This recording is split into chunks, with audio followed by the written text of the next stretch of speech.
Hello and welcome to the print. Now, this is our first post budget live discussion. We're going to talk about some of the key takeaways from the budget. And now, bear in mind, of course, we haven't gone through all of the budget documents. We're going over them as we speak.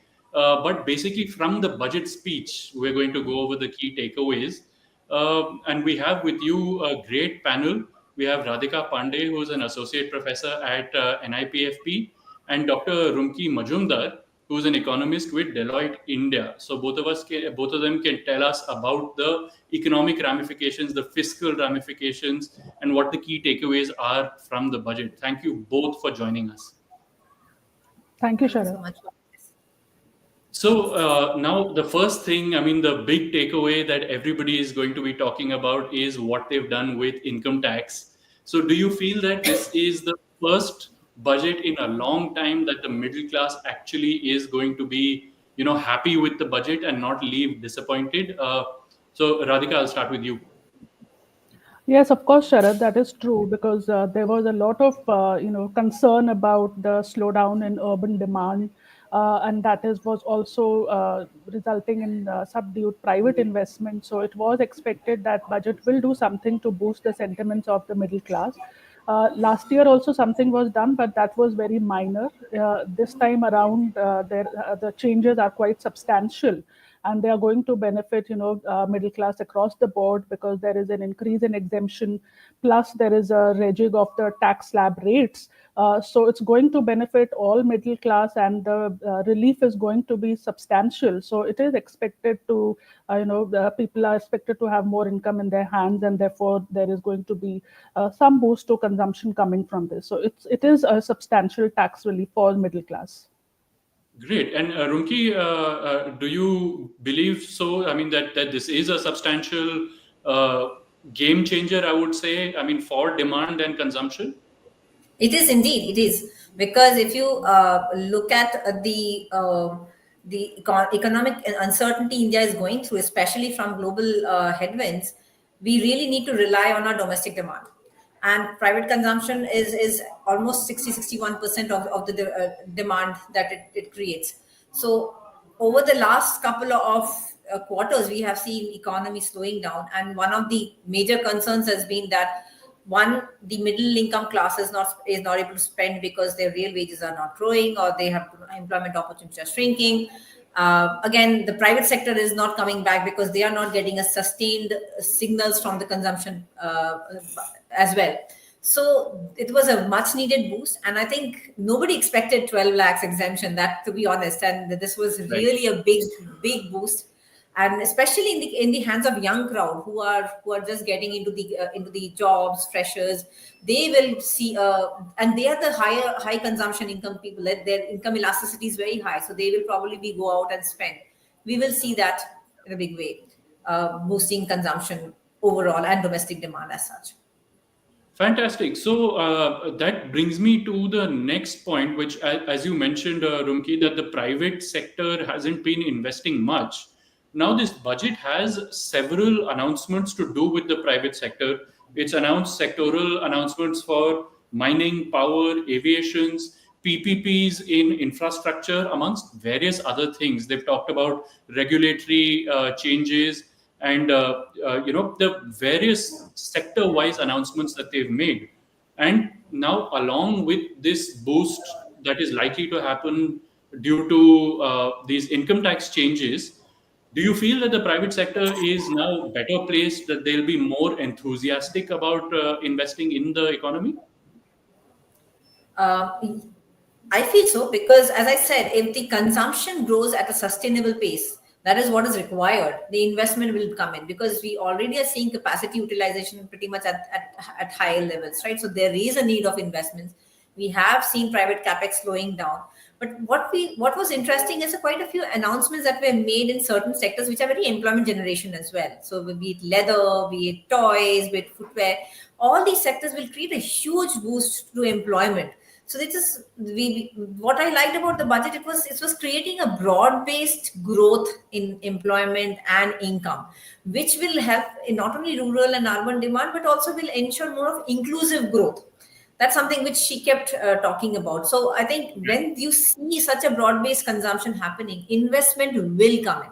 And given that sort of incentive, now yesterday the economic survey was tabled, and they did talk about the deregulation that India needs in phases. Yeah. And exactly that's what was touched upon when this discussion happened in the budget, when she announced about decriminalizing about 100 provisions of existing laws, and then she talked about investment friendly index of states, which will actually make the states compete for investment, which is very much needed right now, because that will help in ease of doing business at the state level.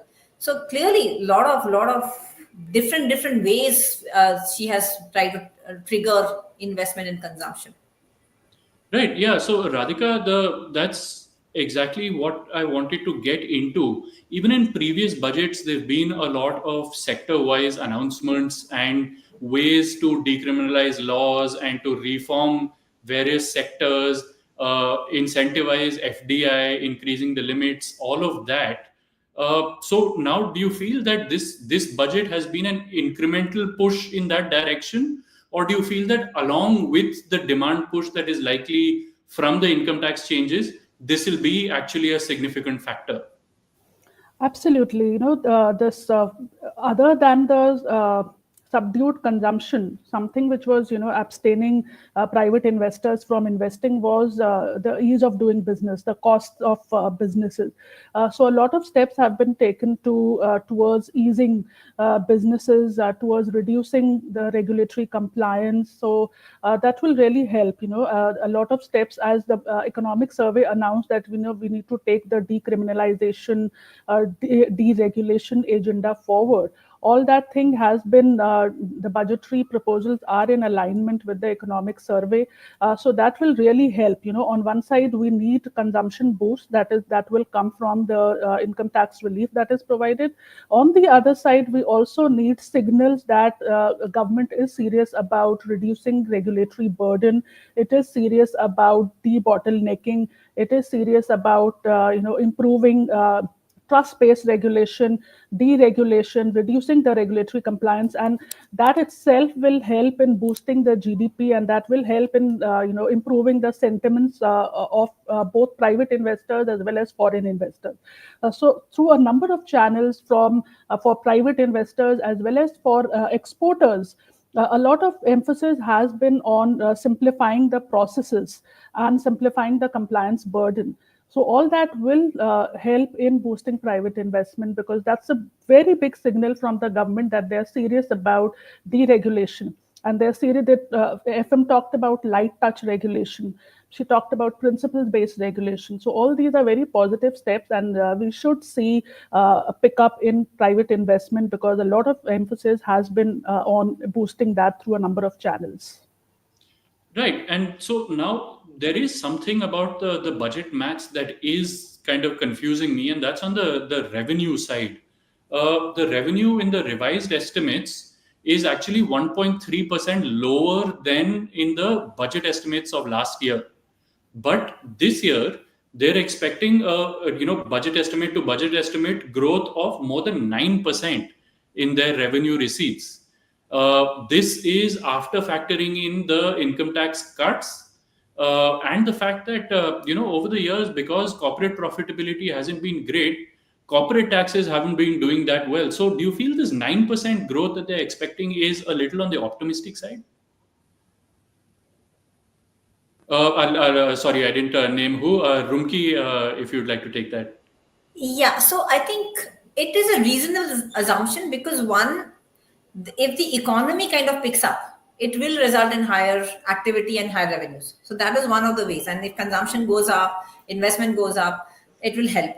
Again, we are seeing like the corporate profits being all-time high. So I think that could be another way of having better revenues.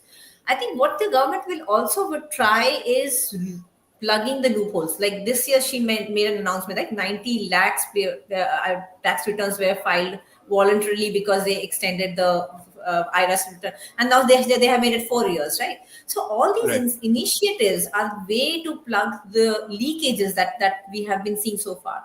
That will have a huge impact on revenues. Plus, as I said, better plugging of leakages, better economic activity and consumption activity. And I think now if investment starts picking up, and if the PLI, the PLI schemes that we have seen is now actually being seen on the ground, the realities is happening. So a lot of that will also push the manufacturing sector. So you'll see a lot of revenues coming from that segment as well. All this probably will add. I think they have factored in to calculate that math to ensure that whatever we are giving away as a tax benefit comes from those channels. Okay, and now on the expenditure side, Radhika, the capital expenditure, they're actually budget estimate to budget estimate, they're expecting a less than 1% growth Right. in their capital expenditure. To be precise, it's a 0.89% growth in their capex. Now, of course, in this year, the revised estimates that she presented today show that their capex is actually likely to be lower this year than they had budgeted.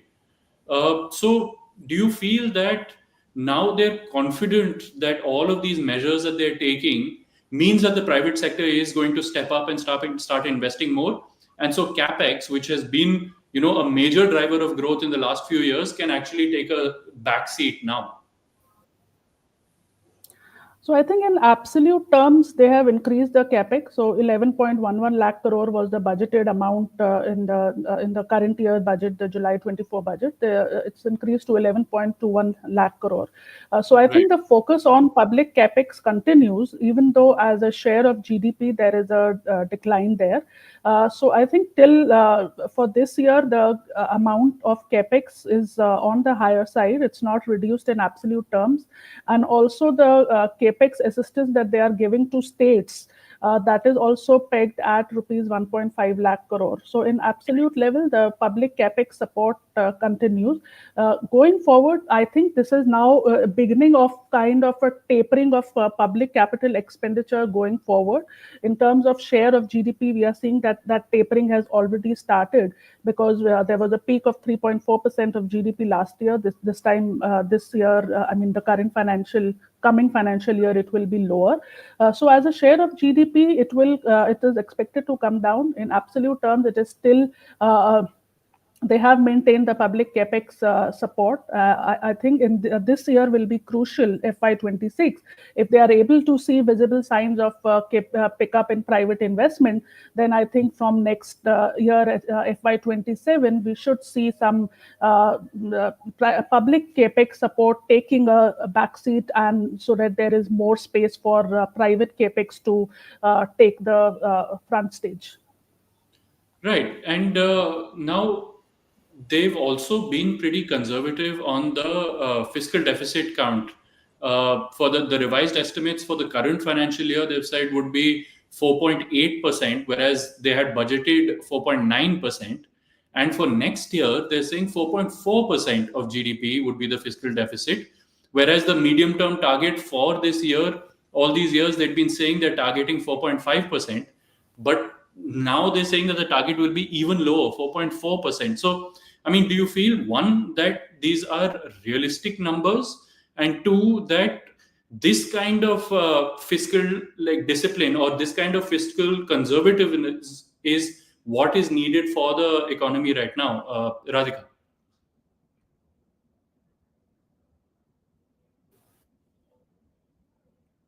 Hello? I think we've lost Radhika. So, Rumki, if you could take it. Yes, let me substantiate. So one of the points I would like to make about the capex, just to substantiate what Radhika said, is that the government actually, if you note that from 10.1 to 11.2 is again almost 10% up jump.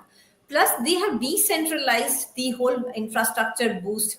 They're asking the states to go for more. So if you look at the announcements, they said in 50-year interest-free loans to states for capex spendings, right? So all and PPP partnership. So they're kind of saying bringing the states in this game rather than it being a center effort. So that one. And second, when you're saying fiscal deficit, I think it's very important for the government to give the global investors the confidence that when they are putting money in India, it's safe. And fiscal deficit is one of the indicators that gives that confidence.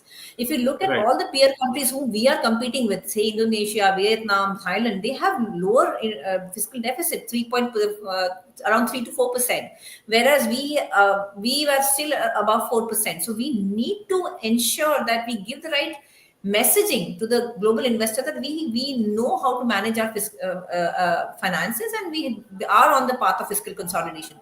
From 9.2, we have done very, very great to bring it down to 4.8, but we still have a lot more to do. And given that we are in need of financial capital, global capital, and given that we have the capital flight that we have seen over the last couple of quarters because of the uncertainties, all these signaling becomes even more important. So I think the government is doing the right thing of giving the right messages.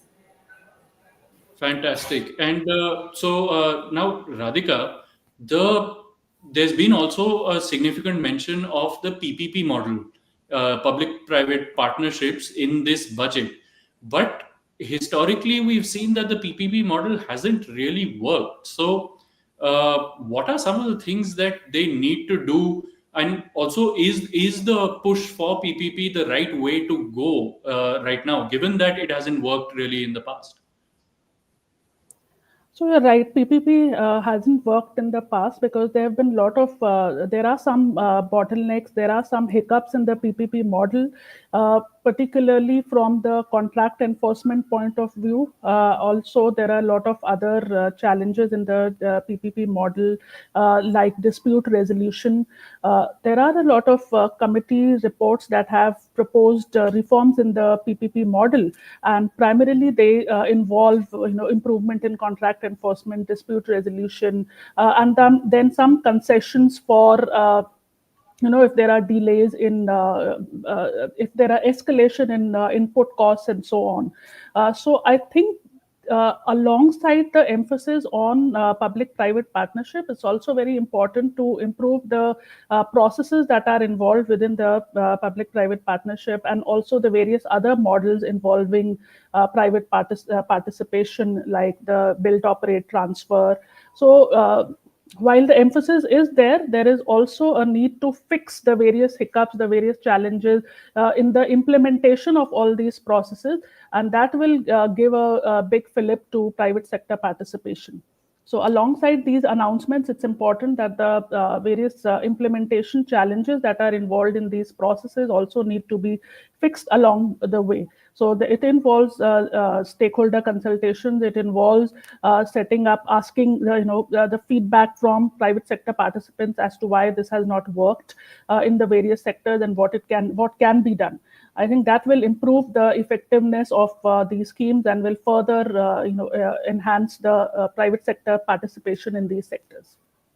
No, absolutely. And both the economic survey and the budget, they've both focused Yeah. on regulation and deregulation. And so hopefully a lot of that cleaning up and, making systems more Right. efficient, a lot of that will also happen quickly.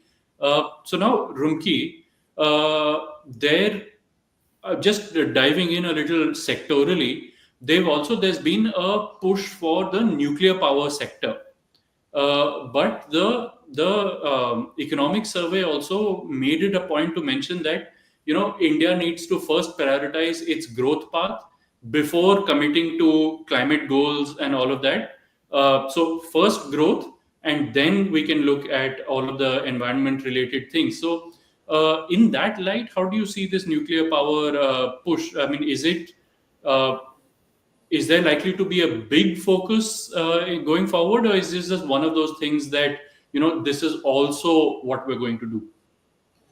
Right. So from what I understand, see, it need not be a mutually exclusive activity. Growth has to Right. happen, but we cannot just let go of our commitment that we have towards climate sustainability. And if you notice, if you in the economic survey, they did highlight quite a few achievements that India has had over the last 1 decade in renewable energy. So if we have Absolutely. gained the momentum, it makes sense to keep the wheel rolling rather than creating hurdles, right?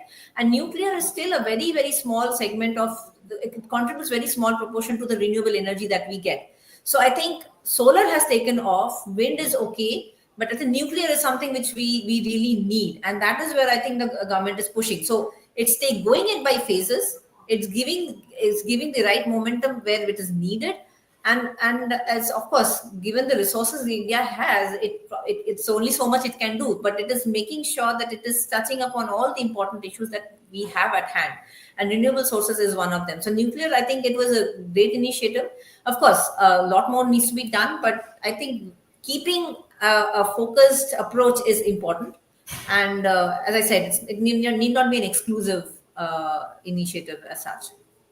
Absolutely. And now, Radhika, from the labor point of view, actually more the skilling point of view, there's been an announcement of many more seats in IITs and medical seats as well. This, of course, is something that India needs, you feel?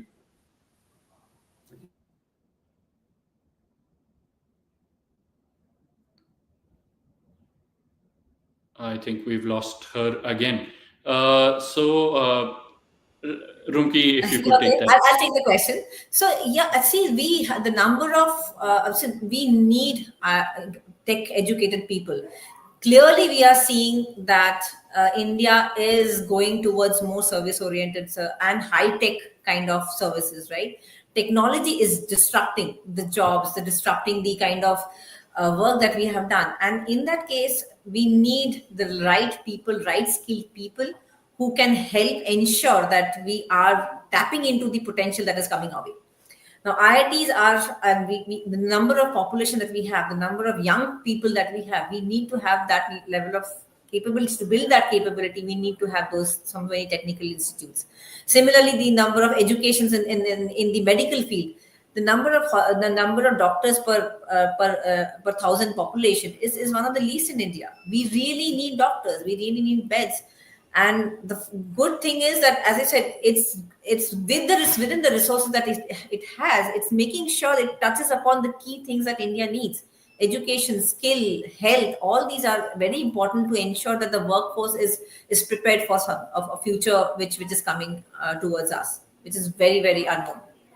Right, absolutely. And apart from just the domestic demand for medical personnel, there also in the budget she mentioned Heal in India, where they want to attract foreign patients in other countries to come and get treated here. So I mean, it is there's even though these are all just mentions, as you say, it shows that the focus is in all the right areas.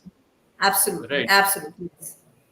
So now, Radhika, I mean, I'll ask this question to both of you, but to generally round it out, what would you say are the key highlights of this budget? So I think one is that it has tried to strike a fine balance between boosting growth and sticking to the path of fiscal prudence, because that was expected. That was the tightrope walk that the budget was expected to do, and it has tried to achieve a fine balance by sticking to the fiscal prudence path, because it has done better than what was envisaged in the medium-term fiscal goal, where the fiscal deficit was pegged at 4.5%. But now FM says that the government will try to achieve 4.4% of GDP as a fiscal target. The quality of fiscal deficit has improved because revenue expenditure is expected to substantially go down. Revenue deficit is expected to substantially go down to 1.5% of GDP in FY26.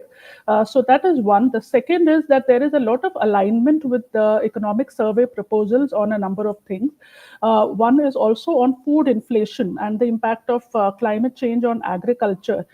We are seeing that is resulting in a lot of volatility in prices, swings in prices of vegetables. So towards that, a lot of emphasis has been there in the budget speech on vegetables, on achieving self-sufficiency in pulses and oilseeds. And the third important feature, I suppose, is that there is an emphasis on labor-intensive sectors, which is very important because till now we've seen emphasis mostly on capital-intensive areas. We've seen that but now this time around focus is on labor intensive sectors like leather, like toys.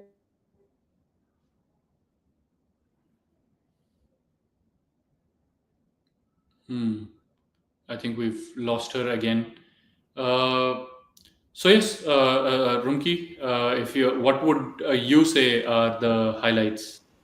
Okay. For me, three things. One, boost to consumption. Second would be employment, and third is inflation. I think these are the three challenges which were time and again been asked by the government, and I think the finance minister has addressed all three. Boost to consumption, of course, tax. We have discussed this.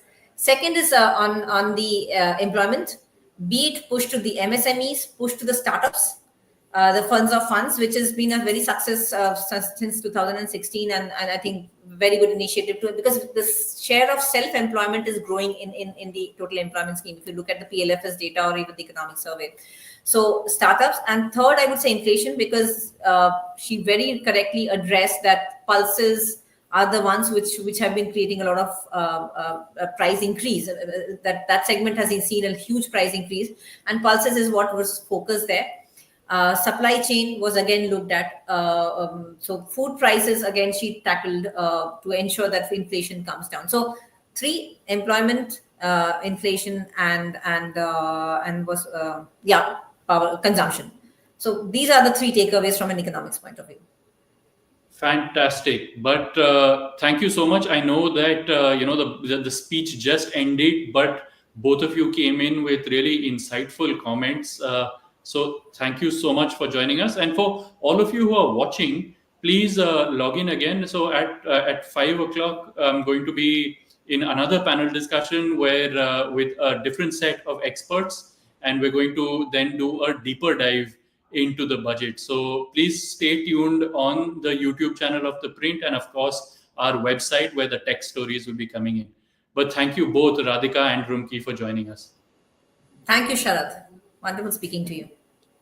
Bye-bye.